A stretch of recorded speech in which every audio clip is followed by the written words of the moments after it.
आज मैं आपको पोस्टपेड टू प्रीपेड का केस दिखाऊंगी और उसके लिए सबसे पहले हमें 2.8 में लॉगिन करना है।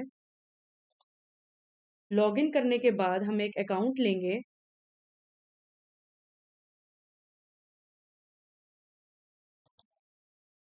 अकाउंट लेने के बाद हम लॉगिन करेंगे अकाउंट को।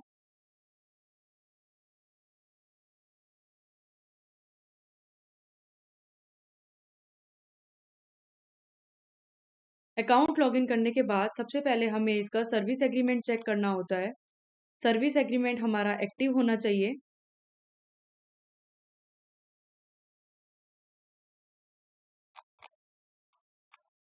सर्विस एग्रीमेंट में जाएंगे, सर्च पर क्लिक करेंगे और हम सबसे लास्ट सर्विस एग्रीमेंट चेक करेंगे, वो हमारा एक्टिव है। इसके बाद हम अकाउंट में जाएंगे, अकाउंट पर क्लिक करा और इसकी कैर में चेक करेंगे कि ये हमारा पोस्टपेड कनेक्शन है क्या प्रीपेड कनेक्शन है। तो ये हमारा पोस्टपेड कनेक्शन है। अब हम इस पर पोस्टपेड टू प्रीपेड का केस चलाएंगे। इसके लिए हम बुक नंबर भी कॉपी कर लेंगे और अब हम केस में जाएंगे और ऐड पर क्लिक करेंगे।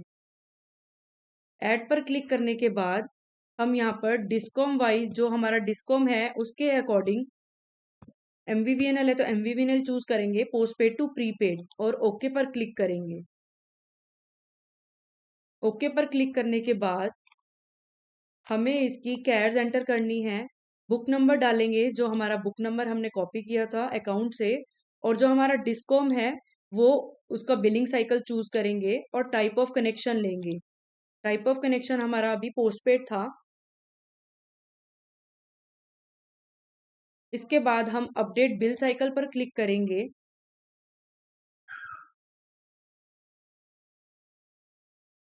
इसके बाद हमें इनिशिएट मीटर रिप्लेसमेंट पर क्लिक करना है। इनिशिएट मीटर रिप्लेसमेंट के लिए हम मीटर रिप्लेस करते हैं इसका।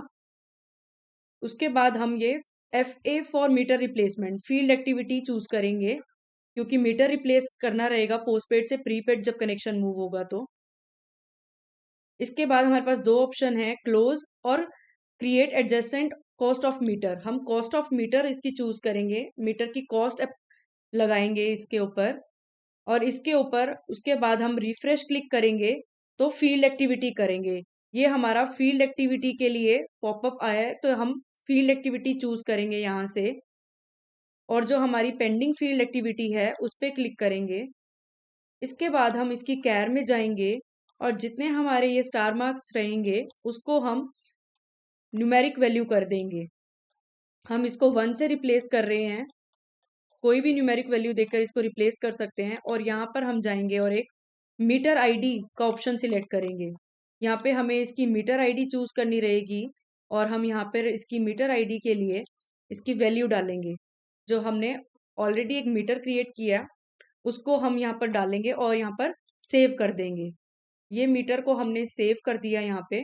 अब हम इसके फील्ड एक्टिविटी अपलोड स्टेजिंग में जाएंगे और इसको ऐड करेंगे। इसके बाद हम इसके स्टेप्स में जाएंगे और यहाँ पर हम इसका स्टॉक लोकेशन लेंगे और मीटर रीड्स डालेंगे। जो हम मीटर रिमूव कर रहे हैं तो उसकी जो पुरानी रीड्स रहेंगी वो हम उसकी मीटर रीड्स डालेंगे। फिर हम सेकंड स्टेप पे मूव करेंगे और यहाँ पर हमारा मीटर इंस्टॉल हो रहा है। मीटर इंस्टॉल करने के टाइम पे हमारी रीड जो रहेंगी वो जो हमारा इनिशियल जो मीटर लगता है तो वो फ्रेश रीड 0 पे लगता है। अब हम कंप्लीट पर क्लिक करेंगे और ऐसे हम फील्ड एक्टिविटी को कंप्लीट करेंगे। फील्ड एक्टिविटी कंप्लीट करने के टाइम पर कभी कभी 12 kWh का ऑप्शन आता है तो वो हम कैर से जाएंगे और यहाँ पर इसकी वैल्यूज एंटर कर देंगे। जो CC12 kWh था उसको हम यहाँ से चूज करेंगे और साथ में KW भी हम इसकी एक्सेस यूनिट जो रहेंगी वो चूज करेंगे।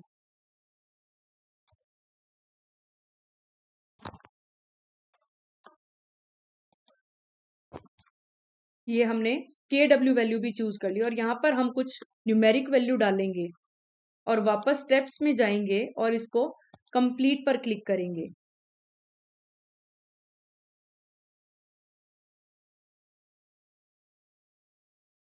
ये हमारा रीड्स जो था इनिशियल रीड्स उसके लिए हमें ये पॉपअप आया है। जो हमारी इनिशियल रीड्स जो हमारी रिप्लेसमेंट के लिए रिमूव मीटर करने के टाइम पर रही हैं वो कम थी, तो इसलिए वो मीटर फॉल्टी के लिए बोल रहा था। बट हमने अभी रीड्स चेंज करके इसको दोबारा कंप्लीट पर क्लिक करेंगे और ऐसे हम अपनी फील्ड एक्टिविटी कंप्लीट कर देंगे। ये फील्ड एक्टिविटी कंप्लीट हो गई है। वापस से हम केस पे जाएंगे।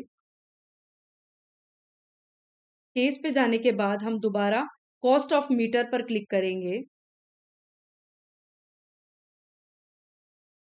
और ये अब हम इसको क्लोज पर क्लिक करेंगे।